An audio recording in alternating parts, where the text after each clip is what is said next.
Price the Lord. കർത്താവിൻ്റെ ഏറ്റവും പരിശുദ്ധമായ നാമം ഇന്ന് വാഴ്ത്തപ്പെടുമാറാകട്ടെ. നമ്മുടെ സഭയായിട്ടുള്ള ഉപവാസ പ്രാർത്ഥനയുടെ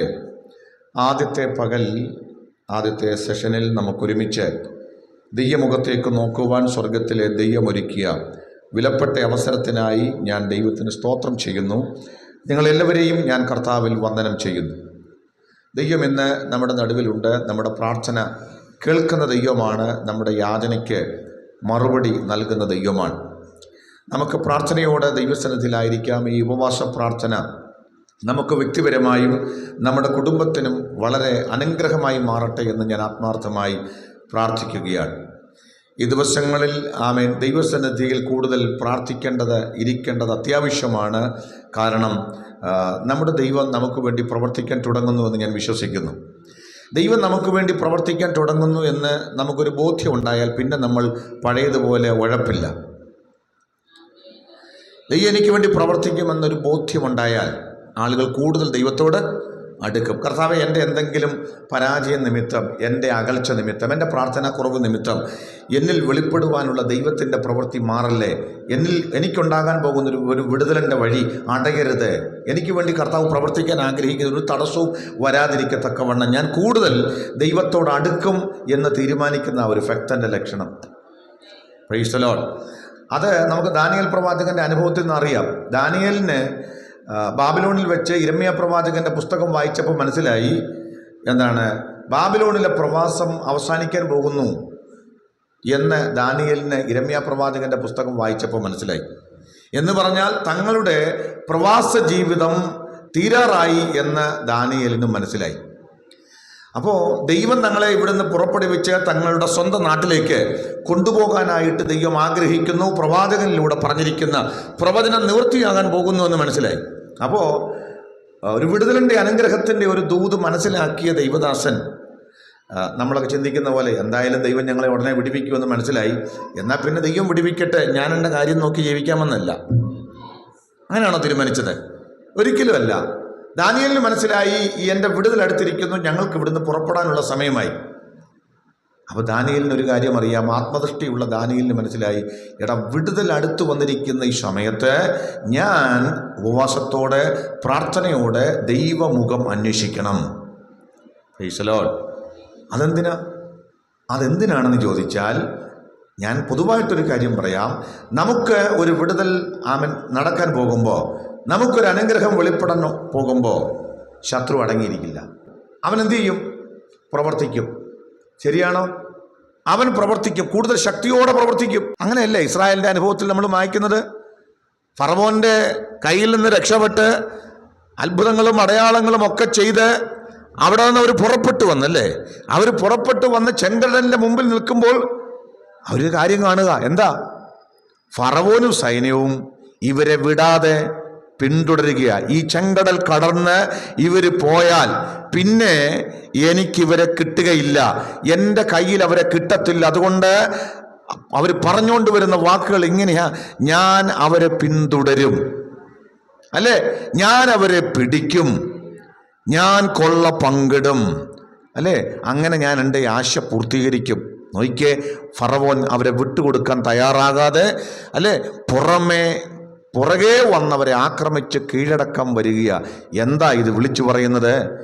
ശത്രു ഒരിക്കലും നമ്മുടെ വിടുതൽ ആഗ്രഹിക്കുന്നില്ല. ശരിയല്ലേ? നമുക്കൊരു അനുഗ്രഹം ഉണ്ടാകാൻ പിശാച് ആഗ്രഹിക്കുന്നില്ല. നിനക്കൊരു നന്മ ഉണ്ടാകാൻ ശത്രു ഒരിക്കലും ആഗ്രഹിക്കുന്നില്ല. അത് ആത്മീകമായിട്ടാകട്ടെ ഭൗതികമായിട്ടാകട്ടെ ശത്രു നിനക്കെതിരെ പോരാടും. നീ ഒന്ന് പ്രാർത്ഥിച്ച് ഒന്ന് ആത്മാവിൽ മുന്നേറണമെന്ന് ശത്രു ഒരിക്കലും അംഗീകരിക്കുമോ? ഇന്നലെ വരെ ഇല്ലാത്ത പ്രശ്നമെല്ലാം പ്രാർത്ഥനയ്ക്ക് മുഴങ്കാലും അടക്കമോ ഉണ്ടാകും. ശരിയാണോ? ഉപവസിക്കാൻ ആഗ്രഹിക്കുമ്പോൾ ഇതുവരെ ഇല്ലാത്ത ക്ഷീണം ഉണ്ടാകും, അല്ലേ? വേദപുസ്തകം എടുത്തൊന്ന് വായിക്കാൻ ആഗ്രഹിക്കുമ്പോൾ അതുവരെ ഇല്ലാത്ത പ്രശ്നങ്ങൾ ഉണ്ടാകും. എന്താ കാരണം? നീ അങ്ങനെ പോയാൽ അവൻ്റെ കയ്യിൽ നിന്ന് നീ രക്ഷപ്പെട്ടു പോകും. നീ അങ്ങനെ പോയാൽ നീ ആത്മീകമായി അനുഗ്രഹിക്കപ്പെടും. നീ അങ്ങനെ പോയാൽ നിന്റെ ജീവിതത്തിന് വ്യത്യാസമുണ്ടാകും. അവൻ്റെ പിടി നിന്നിൽ നായുമെന്നുള്ളത് കൊണ്ട് അവൻ ശക്തമായി നിനക്ക് വിരോധമായി പ്രവർത്തിക്കും. ഇന്ന് ദൂത് കേൾക്കുന്ന എല്ലാവരോടുമായി ഞാൻ ഈ കാര്യം പറയാം. നിങ്ങൾ പ്രാർത്ഥിക്കുവാനും ആത്മീകമായി അടുക്കുവാനും ആഗ്രഹിക്കുമ്പോൾ നിങ്ങൾക്കൊരു വിടുതൽ സംഭവിക്കുമെന്ന് അവൻ മനസ്സിലാക്കിയാൽ പണ്ടത്തെക്കാൾ ഉപരി ശക്തിയോടെ പിശാച് നിങ്ങൾക്ക് വിരോധമായി പ്രവർത്തിക്കും. Price the Lord. ഇത് ദാനിയേലിന് അറിയാമായിരുന്നു. അതുകൊണ്ടാണ് ദാനിയേലിന് മനസ്സിലായത്, ഞാൻ ഇങ്ങനെ വെറുതെ ഇരുന്നാൽ പോരാ, ഞാൻ ഉപവസിച്ച് പ്രാർത്ഥിക്കണം. Price the Lord. ആ വിടുതലിലേക്ക് വരുവാൻ, ഞങ്ങളുടെ പുറപ്പാട് സംഭവിക്കുവാൻ ഞങ്ങൾ ഉപവസിച്ച് പ്രാർത്ഥിക്കണം എന്ന് നമ്മളും തീരുമാനിക്കണം. പ്രിയപ്പെട്ടവരെ, ഈ ദിവസങ്ങൾ ഉപവാസത്തോടെ പ്രാർത്ഥനയോടെ ദൈവത്തിൻ്റെ മുഖമന്വേഷിച്ചാൽ, ദൈവമുഖമന്വേഷിച്ചാൽ, കരയുവാനും പ്രാർത്ഥിക്കുവാനും നീ സമയമെടുത്താൽ, ഒരു കാര്യം ഞാൻ പറയാം, ദൈവത്തിൻ്റെ പ്രവൃത്തി നിന്നിൽ വെളിപ്പെടും. Price the Lord. വിശ്വസിക്കുന്നെങ്കിൽ നിങ്ങൾക്കൊരു നല്ല ഹല്ലേലൂയ പറയാം. Price the Lord. നാം പ്രാർത്ഥനയോടെ ദൈവമുഖം അന്വേഷിച്ചാൽ ദൈവം നമുക്ക് വേണ്ടി നിശ്ചയമായും പ്രവർത്തിക്കും എന്ന സത്യം നിങ്ങളെല്ലാവരും അറിഞ്ഞിരിക്കണം. Price the Lord. അപ്പോൾ അതുകൊണ്ട് വളരെ സീരിയസ് ആയിട്ട് നമ്മൾ വചനം മനസ്സിലാക്കണം. ശത്രു പലപ്പോഴും നമുക്ക് വിരോധമായി പ്രവർത്തിക്കും. പ്രാർത്ഥിക്കുന്നതിനും ഉപവസിക്കുന്നതിനെതിരെയൊക്കെ അവൻ പോരാടിക്കൊണ്ടിരിക്കും. പക്ഷെ വിടുതൽ നടക്കുമെന്ന് ഉറപ്പുള്ളവർ അതിനെയെല്ലാം മറികടന്ന്, ക്ഷീണത്തെ മറികടന്ന്, തടസ്സങ്ങളെ മറികടന്ന്, പ്രതിസന്ധികളെ മറികടന്ന് അവർ പ്രാർത്ഥനയ്ക്കിരിക്കും. Praise the Lord. ദാനിയേൽ എല്ലാ പ്രതിസന്ധിയും മറികടന്ന് പ്രാർത്ഥിക്കാനിരുന്നു. പാർസി രാജ്യത്തിൻ്റെ പ്രഭു അല്ലേ വന്നു, അവൻ്റെ അനുഗ്രഹത്തെ, പ്രാർത്ഥനയുടെ മറുപടിയൊക്കെ തടഞ്ഞു. പക്ഷേ ദാനിയേൽ പ്രാർത്ഥനയിൽ നിന്ന് എഴുന്നേറ്റില്ല. അവൻ പ്രാർത്ഥനയിൽ തുടർന്നത് കൊണ്ട് ദൈവം തൻ്റെ ദൂതൻ ഗബ്രിയേലിനെ അയക്കാനിടയായി. എന്താ തിരുവെഴുത്ത് വായിക്കുന്ന ദൈവമക്കൾ മനസ്സിലാക്കണം, പ്രാർത്ഥനയ്ക്ക് മുഴങ്കാലും മടക്കിയാൽ ദൈവം നമ്മെ അനുഗ്രഹിക്കും. സ്തോത്രം. അപ്പം അതുകൊണ്ട് വളരെ ശക്തമായി ഞാനും നിങ്ങളും പ്രാർത്ഥനയിൽ മുഴങ്കാലും മടക്കണമെന്നത് വലിയ ആത്മീയ സത്യമാണ്. ദൈവം നമ്മളെല്ലാവരെയും ഇങ്ങനെ നോക്കിക്കൊണ്ടിരിക്കുകയാണ്. ആര് ഈ ദിവസങ്ങളിൽ പ്രാർത്ഥനയ്ക്കായി ദൈവത്തിൻ്റെ അടുത്ത് വരും? ആര് എനിക്ക് വേണ്ടി ദൈവസന്നിധിയിൽ നിൽക്കും? ദൈവത്തിന് ദേശത്തോട് ചില പ്രവൃത്തി ചെയ്യാനുണ്ട്, കുടുംബങ്ങൾക്കകത്ത് തൻ്റെ പ്രവൃത്തി ചെയ്യാനുണ്ട്. അപ്പോൾ ദൈവം ആളുകളെ പ്രതീക്ഷിക്കുകയാണ്. ഇടിവിൽ നിന്ന് പ്രാർത്ഥിക്കാൻ ചുരുക്കം ചിലരെ ദൈവം കാണുകയാണ്.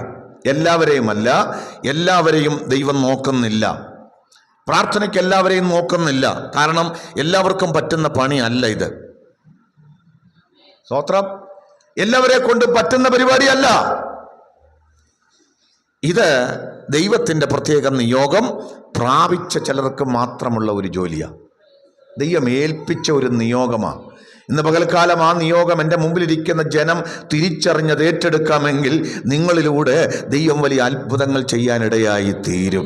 കർത്താവ് നിങ്ങളെ വലിയ ദൗത്യത്തിന് വിളിക്കുക. എസെക്കിയേൽ പ്രവാചകന്റെ പുസ്തകം 22-ാം അധ്യായത്തിൻ്റെ 30-ാമത്തെ വാക്യം നമുക്ക് വായിക്കാം. എസെക്കിയേൽ 22:30. മറ്റൊരാൾ യെശയ്യാ പ്രവാചകന്റെ പുസ്തകം 59-ാം അധ്യായം 16-ാം വാക്യം. ഈ രണ്ട് വാക്യങ്ങളും നമുക്ക് വായിക്കണം. യെഹെസ്കേൽ 22:30, യെശയ്യാ 59:16.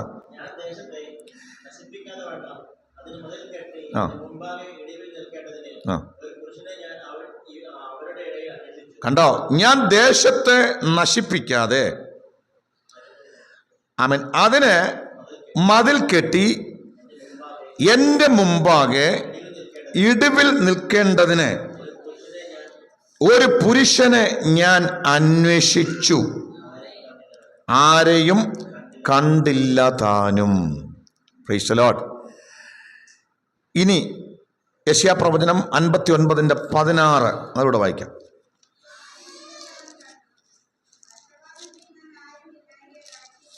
കണ്ടോ, അവിടെ യെശയ്യാ 59:16 കർത്താവിൻ്റെ വചനം ഇങ്ങനെയാണ് പറയുന്നത്: ആരും ഇല്ലെന്ന് അവൻ കണ്ടു, പക്ഷപാതം ചെയ്യുവാൻ ആരുമില്ലായകയാൽ ആശ്ചര്യപ്പെട്ടു. ശ്രദ്ധിച്ചോ, ആരുമില്ല. ദൈവം അന്വേഷിക്കുകയാ. ദേശത്തെ നശിപ്പിക്കാതെ മതില് കെട്ടി എൻ്റെ നടുവിൽ അതിൻ്റെ ഇടയിൽ പക്ഷപാതം ചെയ്യാൻ ഒരാളെ അന്വേഷിച്ചു, ഒരു പുരുഷനെ അന്വേഷിച്ചു. പക്ഷേ ആരെയും കണ്ടില്ല. യെശയ്യാവ് പറയുക എന്താണ്? അവിടെ പക്ഷപാതം ചെയ്യാൻ ആരെയും കണ്ടിട്ടില്ലാത്തത്, കാണാഞ്ഞത് കൊണ്ട് ആശ്ചര്യപ്പെട്ടു. വചനം കേൾക്കുന്ന പ്രിയപ്പെട്ടവരെ, ദൈവം നമ്മെ നോക്കിക്കൊണ്ടിരിക്കുകയാണ്. ആരെങ്കിലും ഒരാളുണ്ടോ? ഈ ദേശത്തിന് വേണ്ടി എൻ്റെ മുമ്പാകെ ഇടിവ് നിൽക്കാൻ ആരെങ്കിലും ഒരാളുണ്ടോ? ചില കുടുംബങ്ങൾക്ക് വേണ്ടി ഇടിവ് നിൽക്കാൻ ആരെങ്കിലും ഉണ്ടോ? നശിച്ചു പോകുന്ന ചിലർക്ക് വേണ്ടി കരയാൻ ആരെങ്കിലും ഉണ്ടോ?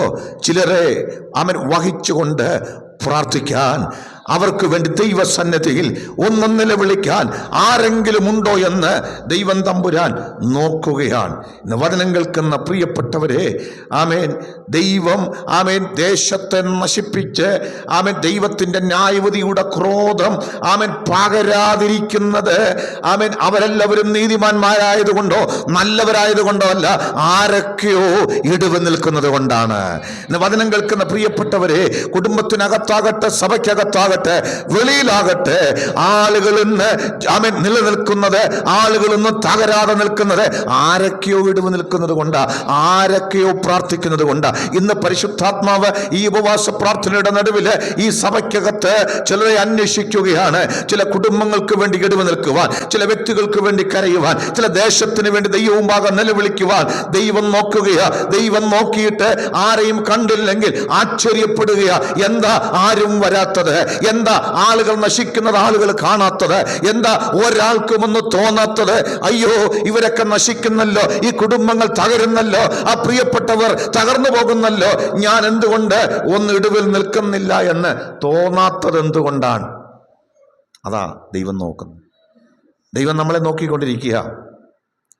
നിങ്ങൾക്കറിയാമോ, നമ്മളിലെ ആരെങ്കിലും ഒരാൾ ഒന്നും മനസ്സ് വെച്ചാൽ ചിലർ വിടുവിക്കപ്പെടും. ഇത് ഞാൻ വെറുതെ പറയുന്നതല്ല, പരിശുദ്ധാത്മാവ് വചനത്തിലൂടെ വെളിപ്പെടുത്തിയ ദൂത. ഒരാൾ മനസ്സ് വെച്ചാൽ ചില കുടുംബങ്ങളെ ദൈവം സന്ദർശിക്കും. സ്ഥിരമായി ഒരു കുടുംബത്തിന് വേണ്ടി മാത്രം ചില മിനിറ്റുകൾ പ്രാർത്ഥിക്കാൻ ഒരാൾ തയ്യാറായാൽ ജീസസ് ദൈവം ആ കുടുംബത്തെ സന്ദർശിച്ചിരിക്കും.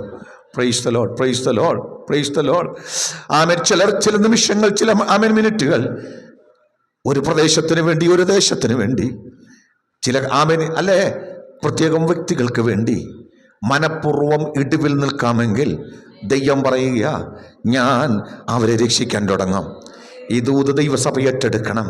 നമ്മുടെ സഭയ്ക്കകത്ത് ആത്മാക്കൾ വരണം, കുടുംബങ്ങൾ വിടുവിക്കപ്പെടണം. അതിനൊരേ ഒരു മാർഗം, ആമേൻ, ഇടിവ് നിൽക്കുവാൻ ചിലരെ ദൈവത്തിന് ആവശ്യമുണ്ട്. കല്ലട പ്രദേശത്തിന് വേണ്ടി, വിലന്തറയ്ക്ക് വേണ്ടി ഇടിവ് നിൽക്കുക, ഈ ചുറ്റുപാടുമുള്ള സ്ഥലങ്ങൾക്ക് വേണ്ടിയൊക്കെ ഇടിവ് നിൽക്കുക. ആരെങ്കിലുമൊക്കെ ഈ ദിവസങ്ങളിൽ ആത്മാവിൽ തയ്യാറാകണം. നിങ്ങൾ സാധാരണ പ്രാർത്ഥിക്കുന്ന പ്രാർത്ഥനയുടെ കൂട്ടത്തിലുള്ള പ്രാർത്ഥനയല്ല, അതിനുവേണ്ടി മാത്രമായി ആമേൻ ചില മിനിറ്റുകൾ വേർതിരിക്കുന്നവർക്കുടെ കാര്യമാണ് ഞാൻ ഈ പറയുന്നത്. മറ്റെല്ലാ കാര്യങ്ങളുടെ കൂട്ടത്തിലൊരു പ്രാർത്ഥനയ്ക്ക് വേണ്ടിയല്ല. കർത്താവേ, ഞാൻ ഇന്ന് ആ കുടുംബം വിടുവിക്കപ്പെടാൻ ദൈവത്തിൽ നിന്ന് ഉപവസിക്കാൻ പോവുകയാണ്. ഞാൻ ഇന്ന് ആ കുടുംബം ഒന്ന് സന്ദർശിക്കപ്പെടാൻ ദൈവത്തിൽ നിന്ന് പ്രാർത്ഥിക്കാൻ പോവുകയാണ്. ഞാനൊരു അരമണിക്കൂർ സമയം, കർത്താവ്, എനിക്ക് മറ്റൊരു പ്രാർത്ഥനയുമില്ല. ആ വ്യക്തികളെ ദൈവം ഒന്ന് തൊടണം, ആ കുടുംബത്തിലുള്ള പ്രിയപ്പെട്ടവരെ ഒന്ന് തൊടണം. കർത്താവേ, അവരെ ഒന്ന് വിടുവിക്കണമേ, അവരെ ഒന്ന് പുറത്തു കൊണ്ടുവരണമെന്ന് പറഞ്ഞ് അതിനു വേണ്ടി ഒന്ന് ഇടിവ് നിൽക്കാൻ ചിലർ തയ്യാറായ ദൈവം പറയുക, ഈ ദിവസങ്ങളിൽ അത്ഭുതകരമായ ചില അടയാളങ്ങൾ ദൈവസഭയ്ക്കകത്ത്, ദേശത്ത് ദൈവം വെളിപ്പെടുത്താനിടയായി തീരും. സ്തോത്രം. മോശയുടെ ഒറ്റ പ്രാർത്ഥനയല്ലേ ഒരു ജനത്തെ രക്ഷിച്ചത്? പുറപ്പാട് പുസ്തകം 32-ാം അധ്യായത്തിൻ്റെ 9 മുതൽ 14 വരെയുള്ള വേദഭാഗങ്ങൾ നമ്മൾ വായിക്കുമ്പോൾ അവിടെ ഇങ്ങനെ വായിക്കുന്നു. നമുക്ക് വായിക്കാം. പുറപ്പാട് 32-ാം അധ്യായത്തിൻ്റെ 9 മുതൽ 14 വരെയുള്ള വാക്യങ്ങൾ.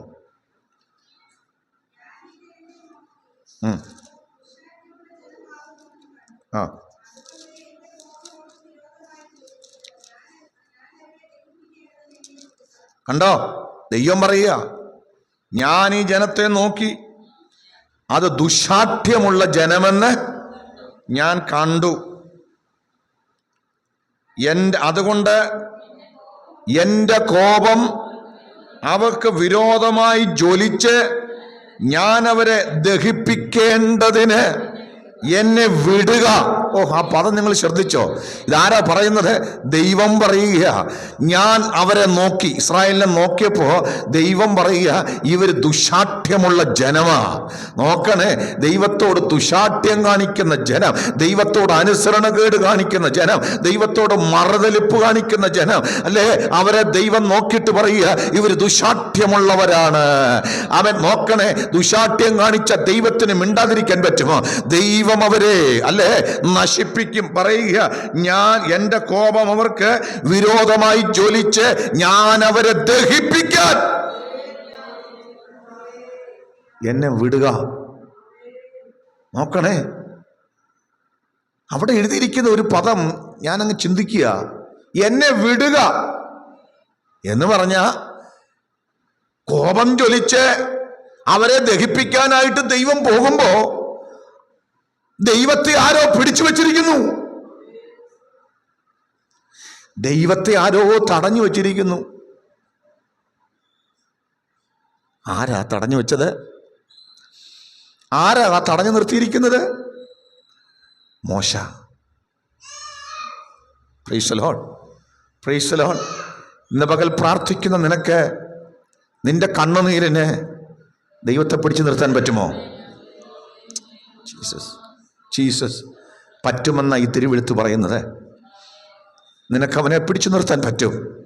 കർത്താവേ, അവരോട് ക്ഷമിക്കണേ കർത്താവേ, അവരെ തൊടല്ലേ കർത്താവേ, അവിടെ അറിവില്ലായ്മയാ കർത്താവേ, ആ ദേശത്തെ ദൈവം വിടുവിക്കണമേ കർത്താവേ, ആ വ്യക്തികളോട് കരുണ കാണിക്കണമേ കർത്താവേ എന്ന് ഒരു ഭക്തൻ ആത്മാവിൽ ഞെരുങ്ങിയാൽ, ആത്മാവിൽ നിലവിളിച്ചാൽ ദൈവം അവിടെ നിൽക്കുമെന്ന് തിരുവെഴുത്ത് പറയും. ദൈവം പറയുക, വിടുക. പലപ്പോഴും ദൈവത്തിൻ്റെ കോപം ചൊരിയാൻ താമസമായി നിൽക്കുന്നത് കരയുന്ന ചിലരുടെ കണ്ണുനീരാ. മനുഷ്യൻ്റെ പാപം എത്ര വലുതാ അല്ലേ? നമ്മൾ നാട്ടിൽ നോക്കുമ്പോൾ മനുഷ്യൻ്റെ പാപവും അധർമ്മവും എത്ര വർദ്ധിച്ചിരിക്കുന്നു. എത്ര കോപം ദൈവത്തിന് ജ്വലിക്കത്തക്ക വണ്ണമാ ഇവിടെ കാര്യങ്ങളൊക്കെ നടക്കുന്നത്. സോദോമിനെതിരെ ഗോമോറയ്ക്കെതിരെയൊക്കെ ന്യായവിധി വന്നു അല്ലേ? അതിന് നടുവിൽ നിന്ന് തൻ്റെ ഭക്തന്റെ കണ്ണുനീര് കൊണ്ട്, അബ്രഹാമിൻ്റെ കണ്ണുനീര് കൊണ്ട് തൻ്റെ ലോത്തിനെയും കുടുംബത്തെയും രക്ഷിച്ചു. പക്ഷെ നിങ്ങളൊന്ന് ഓർത്തു വയ്ക്കേ, അവിടുത്തെ പാപം എത്ര വലുതാ. ഇതുപോലെ ദൈവത്തിൻ്റെ കോപത്തിൻ്റെ തീ ചൊരിയത്തക്ക വണ്ണം മനുഷ്യൻ്റെ പാപം വർദ്ധിച്ചു നിൽക്കുകയാണ്. ഇപ്പോൾ നമ്മൾ കാണുന്ന വാർത്തകളൊക്കെ വെച്ച് നോക്കിയാൽ ദൈവത്തിൻ്റെ കോപത്തിലെല്ലാം നശിക്കേണ്ട സമയം കഴിഞ്ഞു. അത്രമാത്രം ദൈവത്തെ കോപിപ്പിക്കുന്ന മറുതലിപ്പുള്ള ഒരു ജനമാണ് ഇന്ന് ലോകത്തുള്ളത്. പക്ഷെ എന്തുകൊണ്ടാണ് ആ കോപം ചൊരിയാതെ ഇങ്ങനെ നിൽക്കുന്നതെന്ന് ചോദിച്ചാൽ, ചിലർ ദൈവത്തെ പിടിച്ചു നിർത്തിയിരിക്കുകയാ. ചില കണ്ണുനീരുകൾ ദൈവത്തെ പിടിച്ചു നിർത്തിയിരിക്കുക. ആ കൂട്ടത്തിൽ ദൈവം വ്യക്തികളുടെ ഇടയിൽ നിങ്ങളെയും വിളിക്കുക. ചില കുടുംബത്തെ നശിപ്പിക്കാതിരിക്കാൻ, ചില വ്യക്തികൾ തകരാതിരിക്കാൻ, ചിലർ വിടുവിക്കപ്പെടാൻ, ദൈവത്തിൽ ഇട്ടുവ നിൽക്കുവാൻ, ദൈവത്തിന്റെ കോപത്തെ ഒന്ന് തണുപ്പിക്കുവാൻ, ദൈവത്തെ ഒന്ന് പിടിച്ചു നിർത്തുവാൻ പരിശുദ്ധാത്മാവ് നിങ്ങളിൽ ചിലരെ ആത്മാവിൽ കാണുകയാ. ദൈവമക്കളെ, നിങ്ങളൊന്ന് കരഞ്ഞാൽ, നിങ്ങളൊന്ന് നിലവിളിച്ചാൽ ദൈവത്തിന്റെ കോപത്തിന്റെ മഴ പെയ്യാതിരിക്കും. ജീസസ്. എന്നിട്ട് പറയുക, നിന്നെ ഞാൻ വലിയൊരു ജാതിയാക്കുമെന്ന് യഹോവ മോശയോട് അരുളി ചെയ്തു. പ്രാർത്ഥിക്കുന്ന മോശയോട് ദൈവം പറയുക, അവരെ ഞാൻ ദഹിപ്പിക്കാൻ പോവുക, അവരെ ഞാൻ നശിപ്പിക്കും, പക്ഷെ നിന്നെ ഞാൻ വലിയൊരു ജാതിയാക്കും. അതിനകത്ത് ഒരു ദൂതുണ്ട് കേട്ടോ. പ്രാർത്ഥിക്കുന്നവനൊരു അനുഗ്രഹമുണ്ട്. ഒരാമൻ പറഞ്ഞാട്ട്. ദൈവത്തോട് ചേർന്ന് നിൽക്കുന്നവർക്കൊരു വിടുതലുണ്ട്. ദൈവത്തോട് അടുത്ത് നിൽക്കുന്നവർക്കൊരു അനുഗ്രഹം ദൈവം ഒരുക്കി വെച്ചിട്ടുണ്ട് അല്ലേ? ദൈവം തന്നെ സ്നേഹിക്കുന്നവർക്ക് ഒരുക്കിയിട്ടുള്ളത് ഒരു കണ്ണ് കണ്ടിട്ടില്ല, ഒരു ചെവി കേട്ടിട്ടില്ല, ഓരോ മനുഷ്യന്റെ ഹൃദയത്തിലും തോന്നിയിട്ടില്ല. ഇന്ന് പകൽ നിന്റെ രഹസ്യമായുള്ള കണ്ണുനീര് ദൈവം കാണുന്ന, നിന്റെ പ്രാർത്ഥന ദൈവം കാണുന്ന, നീ പ്രാർത്ഥിച്ചതും നീ കരഞ്ഞതും നീ ദൈവത്തോട് നിലവിളിച്ചതും ആരും കണ്ടില്ലെങ്കിലും സ്വർഗത്തിലെ ദൈവം കാണുന്ന. മോശയോട് പറയുക, മോശ, നിന്റെ സമർപ്പണം എനിക്കറിയാം. ആളുകളൊക്കെ ദുശാഠ്യം കാണിച്ചപ്പോഴും, ആളുകളൊക്കെ എനിക്ക് വിരോധമായി നിന്നപ്പോഴും, ആളുകളൊക്കെ എന്നെ അനുസരിക്കാതെ നിന്നപ്പോഴും നീ എന്നെ അനുസരിച്ചോ, നീ എന്നെ മാനിച്ചോ, നീ എന്നെ സ്നേഹിച്ചോ, നീ എന്റെ കൂടെ നിന്നോ, നിന്നെ ഞാൻ തള്ളിക്കളയത്തില്ല. ഇന്ന് പകൽ ഈ ദൂത് ഞാൻ നിങ്ങളോട് വിളിച്ചു പറയുന്നു. ആരൊക്കെ ദൈവത്തോട് വിരുദ്ധമായി നിൽക്കുമ്പോൾ, പലരും അനുസരണക്കേട് കാണിക്കുമ്പോൾ, പലരും ദൈവത്തെ മറന്നു ജീവിക്കുമ്പോൾ, നിന്റെ ഭക്തി ദൈവം അറിയുന്ന, നിന്റെ കണ്ണുനീര് ദൈവം കാണുന്ന, നിനക്ക് ദൈവത്തോടുള്ള സ്നേഹം ദൈവം കാണുന്ന, ദൈവം നിന്നെ അനുഗ്രഹിക്കും. Price the Lord. ദൈവം നിന്നെ മാനിച്ചിരിക്കും, അതിനൊരു മാറ്റവും ഇല്ല. പക്ഷെ മോശയുടെ മനസ്സ് നോക്കിയേ. നമ്മളാണെങ്കിൽ ചിലപ്പോൾ പറയും, കർത്താവേ, എനിക്ക് നല്ലൊരു ദൂത് കിട്ടി, നല്ല കാര്യമാണ്, എന്നെ നീ അനുഗ്രഹിക്കാമെന്ന് പറഞ്ഞു. അവന്മാരെന്തായാലും ദുശാഠ്യം കാണിച്ചു, നീ അവരെ ദഹിപ്പിക്കുവോ, നശിപ്പിക്കുവോ, എന്നാ വേണേലും ചെയ്തോ, എന്നെ ഏതായാലും എന്തു ചെയ്യും, അനുഗ്രഹിക്കാമെന്ന് പറഞ്ഞിട്ടുണ്ടല്ലോ എന്ന് ചിന്തിക്കുന്നവരുണ്ട്. അല്ലേ? പല ആളുകളും സ്വാർത്ഥരാ. പല ആളുകളുടെയും പ്രാർത്ഥന അവരുടെ കാര്യം മാത്രമാണ്, അല്ലേ? സ്വാർത്ഥത നിറഞ്ഞ പ്രാർത്ഥനയാണ്. എന്നെ അനുഗ്രഹിക്കണേ, എൻ്റെ കുടുംബത്തെ അനുഗ്രഹിക്കണമേ, എൻ്റെ കുഞ്ഞുങ്ങളെ അനുഗ്രഹിക്കണേ, ഞങ്ങൾ, അല്ലേ? അത്തരം പ്രാർത്ഥനക്കാരോടാ ദൈവം ഇത് പറയുന്നെങ്കിൽ അവരെന്തോ പറഞ്ഞേനെ? ഓ, രക്ഷപ്പെട്ട് കർത്താവേ, താങ്ക് യു ലോഡ്, നീ എത്ര നല്ലവനാ, നീ എന്തായാലും എന്നെ മറന്നില്ലല്ലോ, എൻ്റെ കണ്ണുനീര് നീ കണ്ടല്ലോ, എന്നെ അനുഗ്രഹിച്ചല്ലോ, താങ്ക് യു ലോഡ്, 100 കോടി സ്വത്രമൊക്കെ ഒറ്റ വാക്കില് പറഞ്ഞേനെ.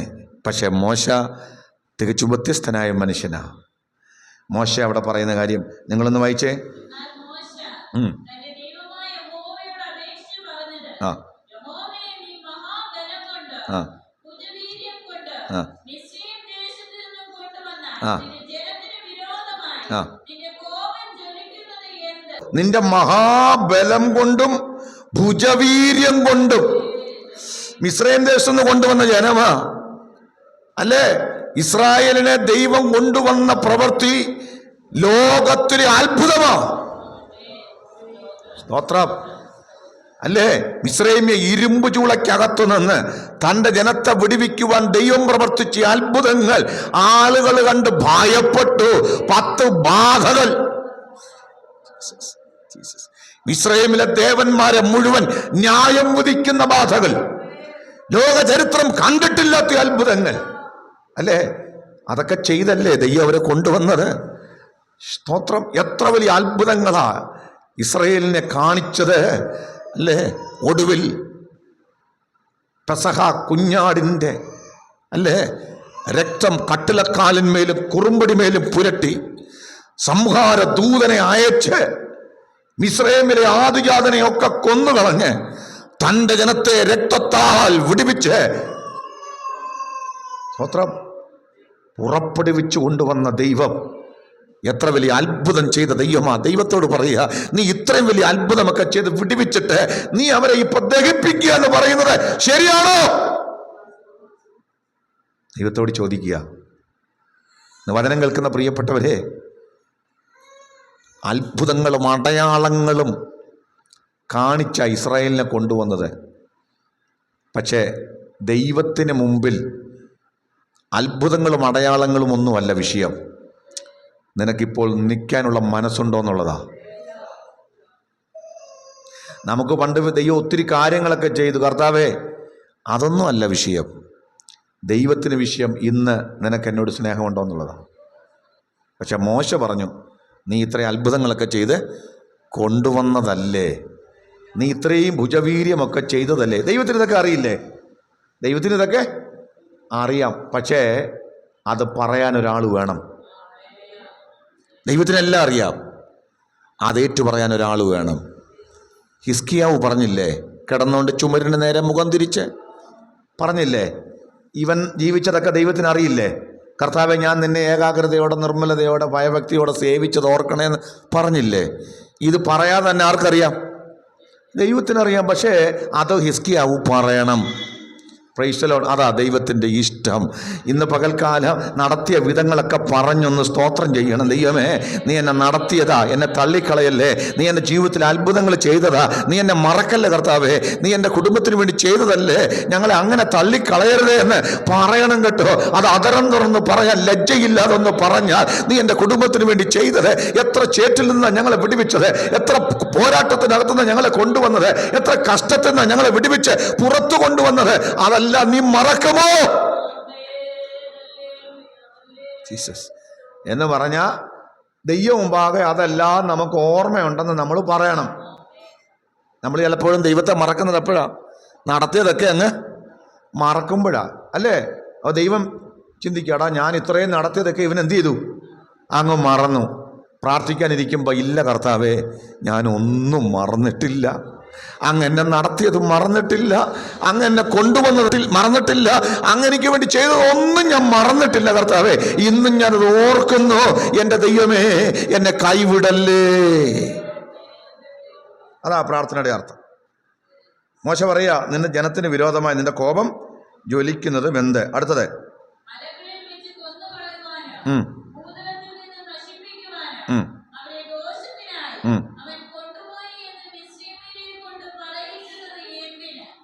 മോശയുടെ പരാതി ദൈവത്തോട് പറയുക, കർത്താവേ, അവരെ മലയിൽ വെച്ച് കൊന്നുകളയാനും ഭൂതലത്തിൽ നിന്ന് നശിപ്പിക്കാനും ദൈവം അവരെ ദോഷത്തിനായിട്ടാണ് കൊണ്ടുപോയതെന്ന് മിസ്രൈമ്യരെ കൊണ്ട് പറയിപ്പിക്കുന്നത് എന്തിന്? ഒരു ഭക്തന്റെ ഹൃദയത്തിലെ വ്യത കണ്ടോ? ഒരു സഹോദരൻ, ഒരു കുടുംബം നശിച്ചാൽ ആളുകൾ പരാതി പറയും, കുറ്റം പറയും, ശരിയല്ലേ? അപവാദം പറയും. അതാരെയാ പറയുന്നത്? ദൈവത്തെ പറയും. അതാരെയാ പറയുന്നത്? ഈ ദൈവം ഇവരെ നശിപ്പിക്കാനാണ് കൊണ്ടുവന്നത്, ഈ ദൈവം ഇവരെ തകർത്ത് കളയാനാണ് കൊണ്ടുവന്നത്. അപ്പ അങ്ങനെ പറയുമ്പോൾ അതിൻ്റെ മാനക്കേട് നിനക്ക. എന്തിനാ ഇങ്ങനെ ആളുകളെ കൊണ്ട് പറയിപ്പിക്കാൻ നീ അത് ചെയ്യുന്നത്? ഇല്ല കർത്താവേ, നിന്റെ നാമത്തിന് അപമാനം വരുന്ന ഒരു കാര്യവും നീ ചെയ്യരുത്. നീ അവരെ നശിപ്പിക്കാൻ കൊണ്ടുവന്നെന്ന് ആളുകൾ പറയരുത്. പകരം പറയണം, അവരെ അനുഗ്രഹിക്കാനാണ് എൻ്റെ ദൈവം മിസ്രയീമിൽ നിന്ന് വിളിച്ചുകൊണ്ട് വന്നതെന്ന് ആളുകൾ പറയത്തക്കവണ്ണം നിന്റെ കോപത്തെ നീ അടക്കണമേ. മധ്യസ്ഥ പ്രാർത്ഥന ചെയ്യുന്ന അഭിഷിക്തന്റെ, പ്രാർത്ഥിക്കുന്ന ഭക്തന്റെ ഹൃദയത്തിലെ ആഗ്രഹം അങ്ങനെയാ. കർത്താവേ, നീ അവരെ നശിപ്പിച്ചാൽ, നീ അവർ തകർന്നാൽ കർത്താവേ, ആളുകൾ നിന്നെ കുറ്റം പറയും. അവരുടെ കുറ്റം കൊണ്ടാ, അവരുടെ പാപം കൊണ്ടാ. പക്ഷെ ആളുകൾ അതൊന്നും പറയത്തില്ല. പറയോ? അവൻ പിന്മാറ്റക്കാരനായിരുന്നു, അതുകൊണ്ട് ദൈവം നശിപ്പിച്ചെന്നുള്ള തിയോളജി ആൾക്കാർക്കറിയാവോ? നമ്മളൊക്കെ വിശ്വാസികളാ, എല്ലാവരും വിശ്വാസികളാ. നമ്മൾ പാപമൊക്കെ ചെയ്യുമ്പോൾ ദൈവം ശിക്ഷിക്കും, അല്ലേ? ചിലപ്പം ദൈവത്തിന് നല്ല അടി മേടിക്കും. ആളുകൾ എന്തോ പറയും? ആളുകൾ പറയുമോ? അവൻ ആ പാപം ചെയ്തുകൊണ്ട് ദൈവം അടിച്ചെന്ന് പറയുമോ? അവർ പറയും, എല്ലാ ദിവസവും വേദോത്സവം കൊണ്ട് നടന്നതാ, പ്രാർത്ഥനയ്ക്ക് നടന്നതാ. പക്ഷെ ഇതൊക്കെ ദൈവത്തെ വിളിച്ചിട്ട് വല്ല കാര്യവും ഉണ്ടോ? അനർത്ഥമല്ലേ വന്നത്, അല്ലെ പ്രശ്നമല്ലേ വന്നത്, തകർച്ചയല്ലേ വന്നത്. അപ്പൊ അതിൻ്റെ അർത്ഥം എന്താ? ഈ ദൈവത്തെ വിളിക്കുന്നതൊക്കെ വെറുതെയാണ്, ഇങ്ങനൊന്നും സേവിച്ചിട്ട് കാര്യമില്ലെന്ന് ആളുകൾ പറയില്ലേ? പറയും. ആൾക്കാർക്ക് ദൈവശാസ്ത്രം അറിയാവോ? അവർക്ക് ഈ വ്യക്തിയുടെ വിഷയം അറിയാവോ? ഒന്നും അറിയില്ല. ആളുകൾ പറയുന്നത് എന്താ? ഇവനും ആരാധിക്കാൻ പോയി, അവളും ആരാധിക്കാൻ പോയി, ദേ കിടക്കുന്നു പ്രശ്നത്തിൽ. കർത്താവേ, അങ്ങനെ പറയാൻ നീ അനുവദിക്കരുത്. മോശ പ്രാർത്ഥിക്കുക, ദൈവമേ, പ്രശ്നം ഞങ്ങൾക്കറിയാം, അവർക്ക് കുറവുണ്ടെന്ന് എനിക്കറിയാം, പക്ഷേ ദൈവമേ, നീ ക്ഷമിക്കുന്ന ദൈവമാണ്, നീ കരുണയുള്ള ദൈവമാണ്. ആളുകൾ കൊണ്ട് കർത്താവേ തിന്മ പറയിപ്പിക്കാൻ ദൈവം അനുവദിക്കരുത്. ഈ ദൈവത്തെ സേവിച്ചാൽ ദോഷം വരുമെന്ന് ആരും പറയരുത്. ഈ ദൈവത്തെ സേവിക്കാൻ ഇറങ്ങി പുറപ്പെട്ട തകർച്ച വരുമെന്ന് ആരും പറയരുത്. ഭക്തന്റെ ആഗ്രഹം, അങ്ങേ സേവിച്ചാൽ അനുഗ്രഹിക്കപ്പെടുമെന്ന് ആളുകൾ പറയട്ടെ. അതുകൊണ്ടാ ഭക്തൻ പണ്ട് പ്രാർത്ഥിച്ചത് മറ്റൊരു ഭാഗത്ത്, കർത്താവേ, ഞങ്ങൾക്കല്ല, യഹോവേ, ഞങ്ങൾക്കല്ല, നിന്റെ നാമത്തിന് തന്നെ മഹത്വം വരുത്തണം. എന്താ പറഞ്ഞതിൻ്റെ അർത്ഥം? കർത്താവേ, എനിക്കൊരു വിടുതലുണ്ടാകണം, സത്യമാ, എനിക്കൊരു നന്മ ഉണ്ടാകണം, അത് ഞങ്ങൾക്കല്ല കർത്താവേ, നിന്റെ നാമത്തിന് മഹത്വം ഉണ്ടാകണം. ഞങ്ങൾ തകർന്നാൽ, ഞങ്ങൾ ഉടഞ്ഞാൽ, ഞങ്ങളുടെ ജീവിതത്തിൽ ഒരു പ്രാർത്ഥനയ്ക്ക് മറുപടി ഇല്ലാതിരുന്നാൽ, ഞങ്ങളുടെ വിഷയത്തിന് ഒരു തകർച്ച ഉണ്ടായാൽ ആളുകൾ പറയും, ഈ ദൈവത്തെ സേവിച്ചിട്ടൊരു ഗുണവും ഉണ്ടായില്ല എന്ന് പറഞ്ഞ് അങ്ങയുടെ നാമത്തെ അപമാനിക്കും. അതിൻ്റെ അപമാനം ഞങ്ങൾക്കല്ല കർത്താവേ, നിനക്ക. അതുകൊണ്ട് കർത്താവേ, ഞങ്ങൾക്ക് വേണ്ടിയല്ല, അങ്ങയുടെ നാമത്തിന് വേണ്ടി ഞങ്ങളെ അനുഗ്രഹിക്കണമേ. അങ്ങയുടെ നാമത്തിന് മഹത്വമുണ്ടാകാൻ ഞങ്ങളെ ഒന്ന് ആദരിക്കണമേ. അങ്ങയുടെ നാമത്തിന് മഹത്വമുണ്ടാകാൻ ഞങ്ങളുടെ സഭയെ ഒന്ന് മാനിക്കണമേ. അങ്ങയുടെ നാമത്തിന് മഹത്വമുണ്ടാകാൻ ഞങ്ങളുടെ കൂട്ടു സഹോദരന്റെ പ്രാർത്ഥനയ്ക്ക് പ്രവർത്തിക്കണമേ. അങ്ങയുടെ നാമത്തിന് മഹത്വമുണ്ടാകാൻ ഞങ്ങളുടെ ജീവിതത്തിലെ വിഷയങ്ങൾ അങ്ങ് ഇടപെടണമേ. അപ്പൊ അതിന്റെ മഹത്വം ആർക്കാ? ദൈവത്തിന്. നമ്മൾ അനുഗ്രഹിക്കപ്പെട്ടാൽ ആളുകൾ പറയും, കൊള്ളാം, ദൈവത്തെ സേവിക്കാൻ ഇറങ്ങി തിരിച്ചു, അവരെന്ത് ചെയ്തു? അനുഗ്രഹിക്കപ്പെട്ടു. ആത്മീകമായും ഭൗതികമായിട്ടൊക്കെ അവരുടെ നിലവാരം മാറി. ആളുകൾ നിശ്ചയമായും പറയും, സത്യം, അവരാ ദൈവത്തെ സേവിക്കാൻ ഇറങ്ങി പുറപ്പെട്ടത് കൊണ്ടാ. അവരുടെ ദൈവം അനുഗ്രഹിക്കുന്ന ദൈവമാ. മറിച്ചാണെങ്കിലോ ആളുകൾ എന്തു പറയും? കർത്താവേ, നോക്കിക്കേ, 24 മണിക്കൂറുമായി വീട്ടിൽ പ്രാർത്ഥനയും പാട്ടുക, പക്ഷേ അവരിതാ തകർന്നു കിടക്കുന്നു. അതിൻ്റെ അർത്ഥം ഈ ദൈവത്തെ വിളിച്ചിട്ട് വല്ല കാര്യവും ഉണ്ടോ എന്ന് ആളുകൾ പറയും. മോശ പറയാ, ഇല്ല, ഭൂതലത്തിൽ വെച്ച് അവരെ നശിപ്പിക്കാനായിട്ട് നീ കൊണ്ടുവന്നു, ഈ മലയിൽ വെച്ച് അവരെ നശിപ്പിക്കാൻ കൊണ്ടുവന്നെന്ന് ആര് പറയരുത്? മിസ്രൈമ്യര് പറയരുത്. മോശ അവിടെ എടുത്തു പറയുന്നുണ്ട്. കാര്യം എന്താ? എവിടുന്നാ വന്നത്? മിസ്രൈമിൽ നിന്നാ വന്നത്. അപ്പൊ മിസ്രൈമിൽ നമ്മൾ വന്നപ്പോ മിസ്രൈമ്യർ നമ്മളെ നോക്കുന്നുണ്ട്. ശരിയാണോ? വിട്ടുപോകുന്നിടത്തും ബന്ധുക്കളും ചാർച്ചക്കാരും കുടുംബക്കാരും അവരും ഇവരും ഒക്കെ നന്നായിട്ട് നോക്കുന്നുണ്ട്. ഇത് മനസ്സിലാവുന്നുണ്ടോ? സ്തോത്രം. ചാർച്ചക്കാരും വീട്ടുകാരും നാട്ടുകാരും ഒക്കെ നോക്കിക്കൊണ്ടിരിക്കുക അല്ലേ? എന്തോ സംഭവിക്കുമെന്ന് നോക്കിക്കൊണ്ടിരിക്കുക. അവരുടെ നടുവിൽ മോശ പറയുക, ഞങ്ങളെ നോക്കുന്ന മിസ്രൈമ്യരുടെ നടുവില് കർത്താവേ, മിസ്രൈമ്യരെ കൊണ്ട് പറയരുത് ഈ ദൈവം ഞങ്ങളെ നശിപ്പിക്കാനാണ് കൊണ്ടുവന്നതെന്ന് പറയരുത്. പകരം ഈ ദൈവം ഞങ്ങളെ അനുഗ്രഹിച്ചു എന്ന് അവര് കേൾക്കട്ടെ. മധ്യസ്ഥ പ്രാർത്ഥനയുടെ വലിയ കാതലായത്. മഹത്വമെല്ലാം അങ്ങേക്ക് കിട്ടണം. സ്തോത്രം. മഹത്വം അങ്ങേക്കുണ്ടാകണം. അങ്ങയുടെ നാമം അവമാനിക്കപ്പെടരുത്. ദേശത്ത് ഈ ദൈവസഭ മാനിക്കപ്പെടണം.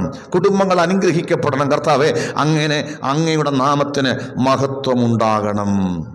സ്തോത്രം. മോശയുടെ പ്രാർത്ഥനയാ. വായിക്കാം. ആ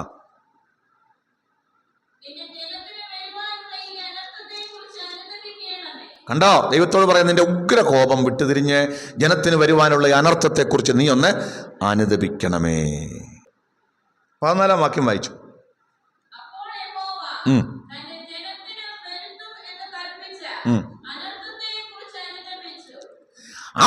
യഹോവ തന്റെ ജനത്തിന് വരുത്തും എന്ന് കൽപ്പിച്ച അനർത്ഥത്തെക്കുറിച്ച് അനുതപിച്ചു. എത്ര അത്ഭുതകരമായ വാക്യമാ! ദഹിപ്പിക്കാൻ ഇറങ്ങി വന്ന ദൈവം, നശിപ്പിക്കാൻ ഇറങ്ങി വന്ന ദൈവം, ഒറ്റ ഒരു മനുഷ്യൻ ദൈവം ഭാഗം നിന്ന് നിലവിളിച്ചത് നിമിത്തം, ഒറ്റ ഒരു മനുഷ്യൻ ദൈവത്തോട് ചില ചോദ്യങ്ങൾ ചോദിച്ചത് നിമിത്തം, ഒറ്റ ഒരു മനുഷ്യൻ അവൻ ദൈവസന്നിധിയിൽ കരഞ്ഞത് നിമിത്തം, price the Lord, praise the Lord, യഹോവ വരുത്തുമെന്ന് പറഞ്ഞ അനർത്ഥത്തെക്കുറിച്ച് അനുദപിച്ചു. ഇന്ന് തിരുവെഴുത്ത് കേൾക്കുന്ന അവൻ ദൈവജനത്തോട് വിളിച്ചു പറയട്ടെ, നീ ഒരു അരമണിക്കൂർ സമയം അവൻ ചില വിഷയത്തിന് വേണ്ടി ഒന്ന് നിൽക്കാമെങ്കിൽ, ചില ദിവസങ്ങൾ ദൈവസ്ഥലിൽ ഉപവസിക്കാമെങ്കിൽ, അവൻ ചില ദിവസങ്ങൾ ദൈവം ഭാഗം ഒന്ന് കരയാമെങ്കിൽ, ദൈവം ചില വിഷയത്തെക്കുറിച്ച് അനുദപിക്കുക. ദൈവം ചില വിഷയത്തെക്കുറിച്ച് ഈ ദിവസങ്ങളിൽ മാറി ചിന്തിക്കുവാനിടയായി തീരാ. അവൻ വരുമെന്ന് പറഞ്ഞ അനർത്ഥങ്ങൾ വഴിമാറ, വരുമെന്ന് പറഞ്ഞ ചില പ്രതിസന്ധികൾ മാറ. എത്ര പേര് ഇന്ന് പകൽ ഇത് വിശ്വസിക്കുന്നുണ്ട്? നിങ്ങളുടെ ഉത്തരവാദിത്വം എത്ര വലുതാണ്! നിങ്ങളുടെ ഉത്തരവാദിത്വം എത്ര വലുതാ! പ്രാർത്ഥിക്കുന്ന ചിലരെ ദൈവം നോക്കുകയാ, കരയുന്ന ദൈവം ചിലരെ ദൈവം നോക്കുകയാ. നിങ്ങളുടെ കുടുംബത്തിലോ സഭയിലോ വ്യക്തികളിലോ ഒക്കെ ഇന്ന് പകൽക്കാല ദൈവം പ്രതീക്ഷിക്കുകയാ, ദൈവം പ്രതീക്ഷിക്കുകയാ.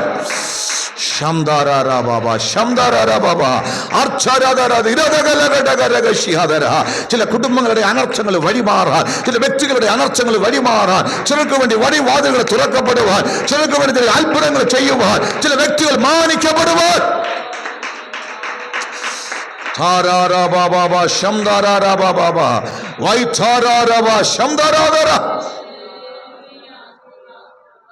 ദൈവം ചിലരെ തെരഞ്ഞുകൊണ്ടിരിക്കുകയാ, നോക്കിക്കൊണ്ടിരിക്കുക.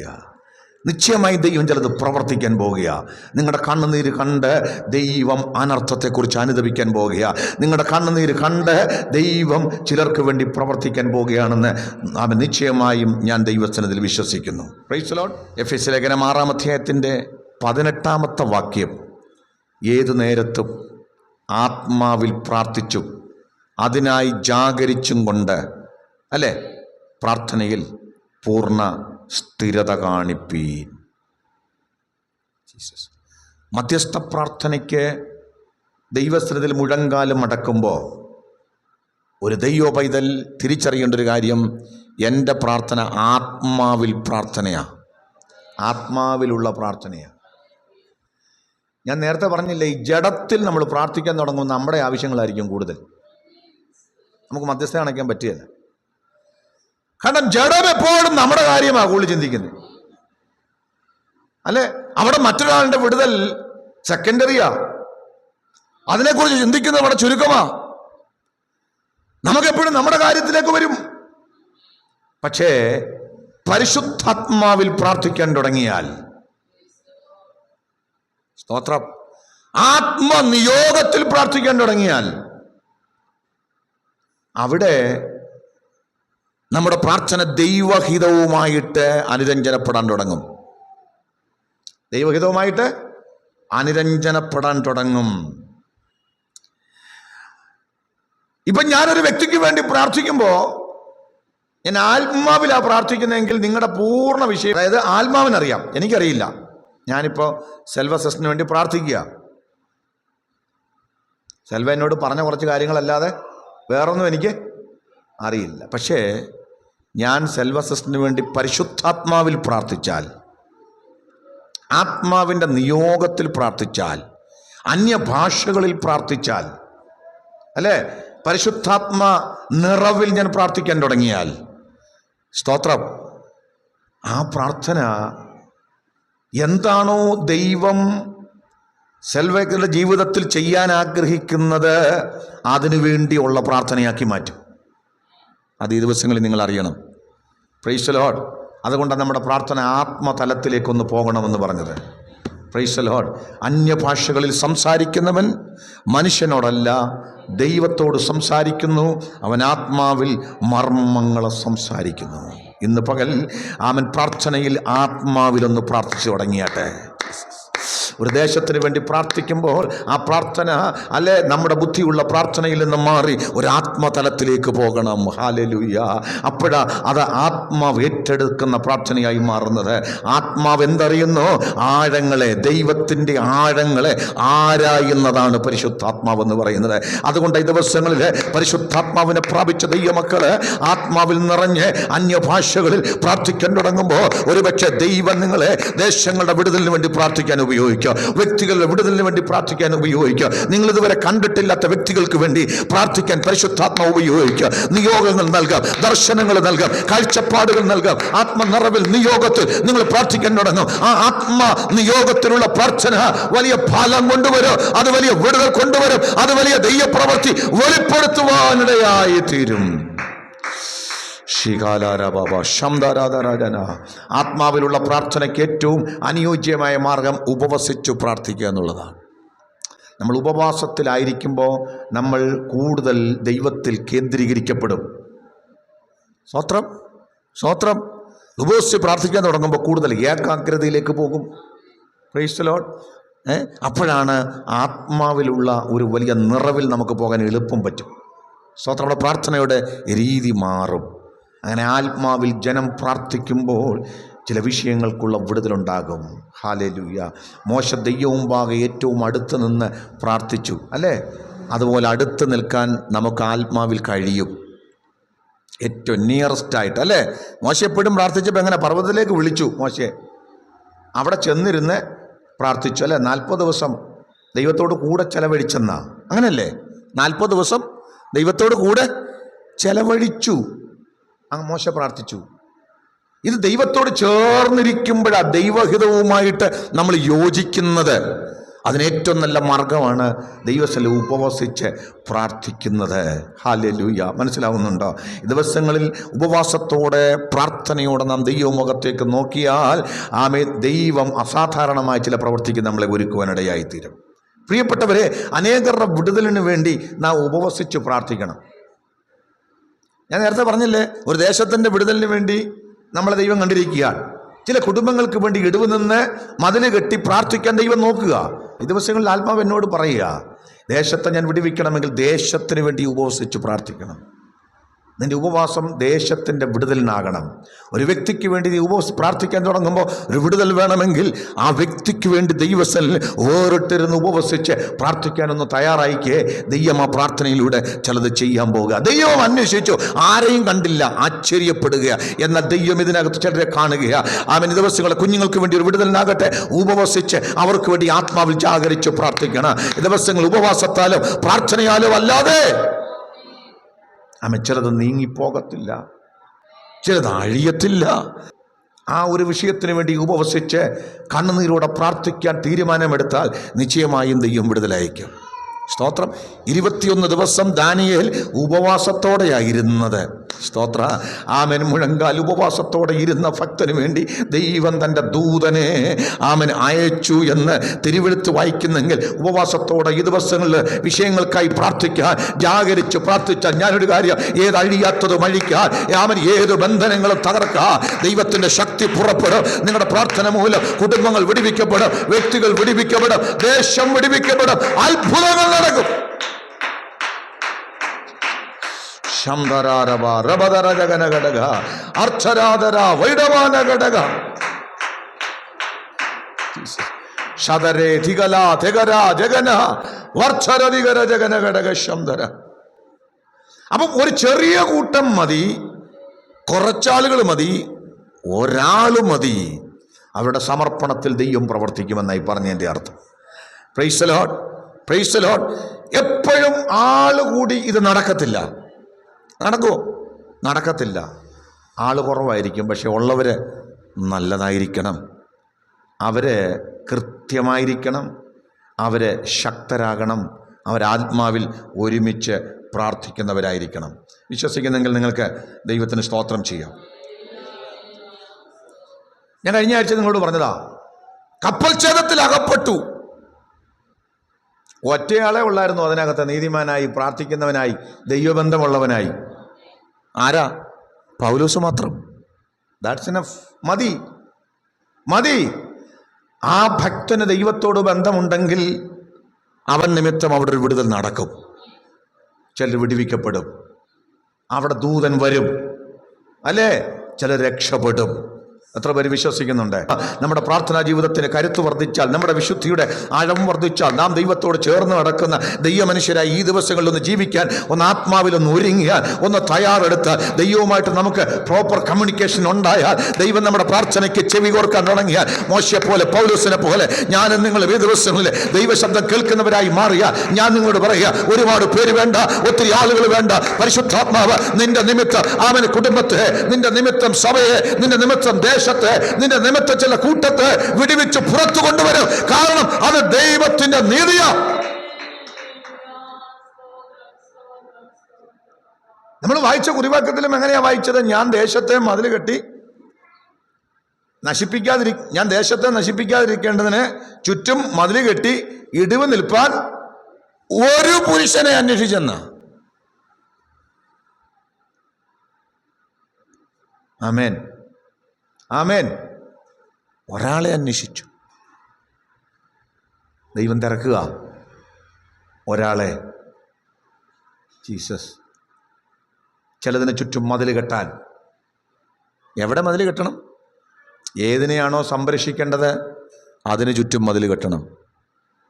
ആശയം പിടി കിട്ടിയോ? നമ്മൾ കെട്ടുന്ന മതിൽ ആരാ വിടുവിക്കപ്പെടേണ്ടത്? ഏത് കുടുംബമാണ് വിടുവിക്കപ്പെടേണ്ടത്? ഏത് കുഞ്ഞുങ്ങളാണ് വിടുവിക്കപ്പെടേണ്ടത്? പ്രാർത്ഥനയുടെ ഒരു മതില് അവൻ കെട്ടി അതിന് നടുവിൽ ഇടിവ് നിൽക്കുന്ന നിന്നെ നോക്കി ദൈവം പറയുക, നീ അവിടെ ഇടിവ് നിൽക്കാൻ തയ്യാറായതുകൊണ്ട് ഞാൻ ആ വ്യക്തിയെ വിടുവിക്കാൻ പോകുക, ഞാൻ ആ കുടുംബത്തെ വിടുവിക്കാൻ പോകുക, ഞാൻ ആ ദേശത്തെ വിടുവിക്കാൻ പോകുക, ഞാനൊരു അത്ഭുതം ചെയ്യാൻ പോകുക, ഞാൻ എൻ്റെ ന്യായവിധി മാറ്റിവെക്കാൻ പോകുക, ഞാൻ നിനക്ക് വേണ്ടി എഴുന്നേറ്റ് വരാൻ പോകുക. എത്ര പേര് വിശ്വസിക്കുന്നുണ്ട്? ദൈവസഭയെ നമുക്കൊരു തീരുമാനമെടുക്കുക. ചില ദേശത്തിന് വേണ്ടി, ചില ആളുകൾക്ക് വേണ്ടി, ചില വ്യക്തികൾക്ക് വേണ്ടി. ഞാൻ ഈ വചനം പറയുമ്പോൾ നിങ്ങളുടെ അകത്ത് ആത്മാവ് ആരെങ്കിലും ഒക്കെ തോന്നിക്കുന്നുണ്ടെങ്കിൽ, ആരുടെയെങ്കിലും ഒക്കെ ചിത്രം കൊണ്ടുവരുന്നുണ്ടെങ്കിൽ, ആരുടെയെങ്കിലും ഏതെങ്കിലും കുടുംബങ്ങളെ നിങ്ങളുടെ അകത്തോട്ട് പരിശുദ്ധാത്മാവ് തരുന്നുണ്ടെങ്കിൽ, ആത്മാവ് പറയാ, അതെ, അതിന് ചുറ്റും ഒരു ഒരു മതിൽ കെട്ട. പരിശുദ്ധാത്മാവ് നിങ്ങളോട് പറയുക, ദിവസവും അവിടെ അതിന് ചുറ്റും ഒരു മതിൽ കെട്ട, അതിന് ഇടിവ് നിൽക്കുക. ആത്മാവ് നിന്നെ നിയോഗിക്കുക. നീ കാരണം ദൈവം അവരെ തൊടാൻ പോകുക, നീ കാരണം ആ വ്യക്തികളെ തൊടാൻ പോകുക, നീ കാരണം ആ കുടുംബത്തെ ദൈവം തൊടാൻ പോകുക. പരിശുദ്ധാത്മാവ് നിന്നെ ഉപയോഗിക്കാൻ പോകുക. ചില അത്ഭുതങ്ങൾ, ചില അടയാളങ്ങൾ ആത്മാവ് നിനക്ക് വേണ്ടി ചെയ്യാൻ പോകുക.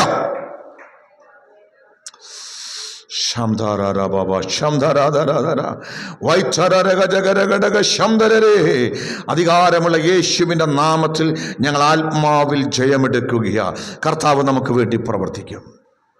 ഇതിനെല്ലാം നമുക്ക് മാതൃകയായി ഒരാളുണ്ട് കേട്ടോ.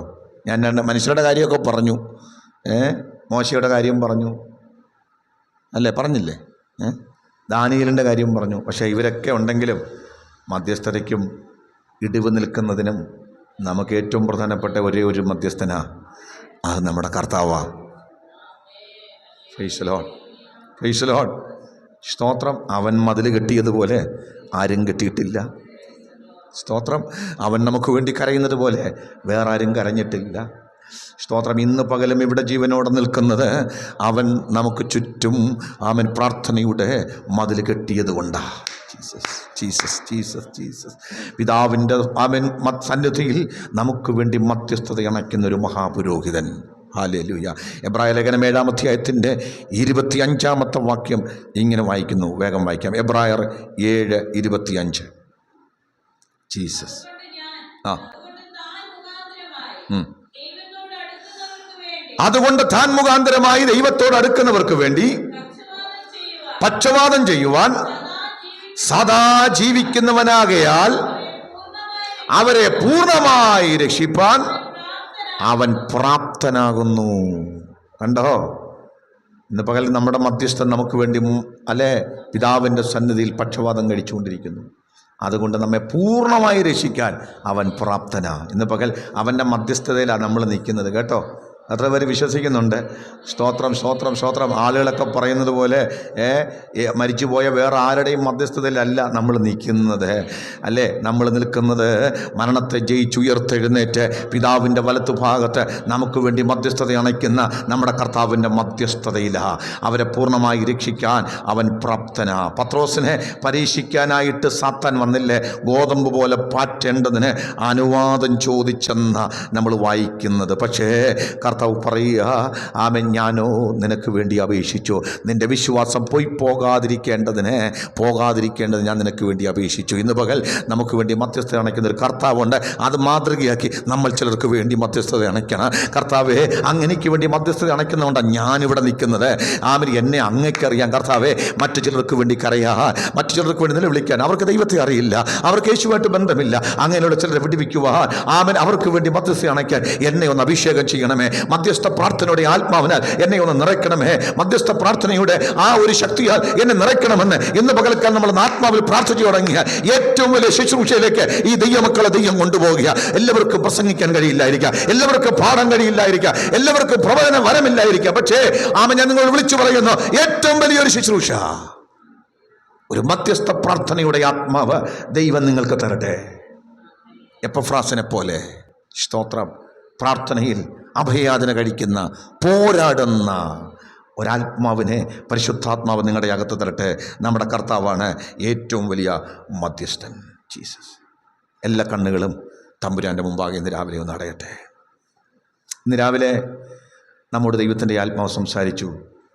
ഞാൻ ദേശത്തെ നശിപ്പിക്കാതിരിക്കേണ്ടതിന് അതിന് ചുറ്റും മതിൽ കെട്ടി, അല്ലെ, ഇടിവിൽ നിൽക്കാൻ ഞാനൊരു പുരുഷനെ അന്വേഷിച്ചു, അവരുടെ ഇടയിൽ കണ്ടില്ല. അതുകൊണ്ട് ദൈവം അവരെ നശിപ്പിക്കാൻ ഇറങ്ങി വന്നു. എൻ്റെ പ്രിയപ്പെട്ടവരെ, ദൈവം നമ്മെ കണ്ടിരിക്കുന്നത് ഇടിവിൽ നിൽപ്പാൻ വേണ്ടിയാ. നമുക്കിന്ന് പകൽക്കാലം പ്രാർത്ഥിക്കാം. മധ്യസ്ഥ പ്രാർത്ഥനയിൽ ഇടിവ് നിൽക്കുന്നവർ ആദ്യം പ്രാർത്ഥിക്കേണ്ടത് അവരുടെ തന്നെ വ്യക്തിപരമായ വിശുദ്ധിക്കും ആഴമേറിയ ഒരു സമർപ്പണത്തിനും വേണ്ടിയാ. നമുക്ക് പ്രാർത്ഥിക്കാം, കർത്താവേ, അങ്ങയുടെ മുമ്പിൽ നിൽക്കണമെങ്കിൽ വിശുദ്ധി ആവശ്യമാണ്. അങ്ങയുടെ മുമ്പിൽ നിൽക്കണമെങ്കിൽ എൻ്റെ വ്യക്തിപരമായ ജീവിതത്തിന് ഒരു വലിയ വ്യത്യാസം ഉണ്ടാകണം. കർത്താവേ, എനിക്കൊരു വലിയ വിശ്വാസം ഉണ്ടാകണം, എനിക്കൊരു വലിയ സമർപ്പണം ഉണ്ടാകണം, മധ്യസ്ഥത അണയ്ക്കുന്ന വ്യക്തിക്ക് വലിയ ക്ഷമയുണ്ടാകണം. നമുക്ക് പ്രാർത്ഥിക്കാം, കർത്താവേ, എന്നെ ഒന്ന് ഒരുക്കണമേ. നമ്മുടെ പ്രാദേശിക സഭയ്ക്ക് വേണ്ടി നമുക്ക് പ്രാർത്ഥിക്കാം, മധ്യസ്ഥത അണയ്ക്കാം. ഓരോ കുടുംബങ്ങൾക്ക് വേണ്ടി നമുക്ക് മധ്യസ്ഥത അണയ്ക്കാം. നമ്മുടെ ഈ ദേശത്തിന് വേണ്ടി നമുക്ക് മധ്യസ്ഥത അണയ്ക്കാം. നമ്മുടെ അയൽക്കാർക്ക് വേണ്ടി നമുക്ക് ദൈവസന്നിധിയിൽ മധ്യസ്ഥത അണയ്ക്കാം. ജീസസ്. നമ്മുടെ സംസ്ഥാനത്തിന് വേണ്ടി നമ്മൾ മധ്യസ്ഥത ചെയ്യണം. നമ്മുടെ രാജ്യത്തിന് വേണ്ടി മധ്യസ്ഥത ചെയ്യണം. നമ്മുടെ രാജ്യത്തെ ഭരിക്കുവാൻ ദൈവമാക്കി വച്ചിരിക്കുന്ന ആളുകൾക്ക് വേണ്ടി മധ്യസ്ഥത ചെയ്യണം. സ്തോത്രം.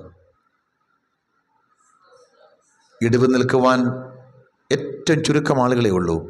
ആ ചുരുക്കം ആളുകളിൽ ഒരാളാക്കി എന്നെ മാറ്റണമെന്ന് നമുക്ക് പ്രാർത്ഥിക്കാം.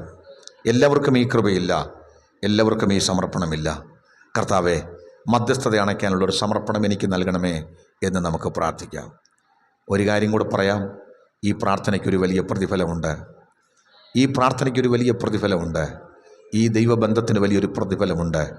നിങ്ങളുടെ കണ്ണുനീര് കൊണ്ട്, നിങ്ങളുടെ പ്രാർത്ഥന കൊണ്ട് ചില കുടുംബങ്ങളിൽ ന്യായവിധി മാറിയാൽ, ചില വ്യക്തികൾ വിടുവിക്കപ്പെട്ടാൽ, അല്ലേ, ചില അത്ഭുതങ്ങൾ ദൈവം ചെയ്താൽ അതിൽ പരം എന്ത് സന്തോഷമാ. കർത്താവേ, എൻ്റെ കണ്ണുനീര് കൊണ്ട് ദൈവം ചിലരെ ന്യായവിധിയിൽ നിന്ന് വിടുവിച്ചാൽ, ചില കുടുംബങ്ങൾക്ക് സൗഖ്യം കൊടുത്താൽ ഒരു ദേശത്തിന് വിടുതൽ അയച്ചാൽ എത്ര വലിയ പ്രതിഫലം കിട്ടുന്നതാ, എത്ര വലിയ സന്തോഷമാ. പരിശുദ്ധാത്മാവ് നമ്മളെ അതിനെ ക്ഷണിക്കുകയാ. പരിശുദ്ധാത്മാവ് നമ്മെ അതിനെ ക്ഷണിക്കുക. നീ ഒറ്റയ്ക്കല്ല, നിന്നെ സഹായിക്കാൻ ഉച്ചരിച്ച കൂടത്തഞ്ഞെരുക്കങ്ങളാൽ അവൻ നമുക്ക് വേണ്ടി പക്ഷപാതമണയ്ക്കുന്ന പരിശുദ്ധാത്മാവ് നിൻ്റെ കൂടെയുണ്ട്. ദൈവത്തിൻ്റെ കൃപ നിൻ്റെ കൂടെയുണ്ട്.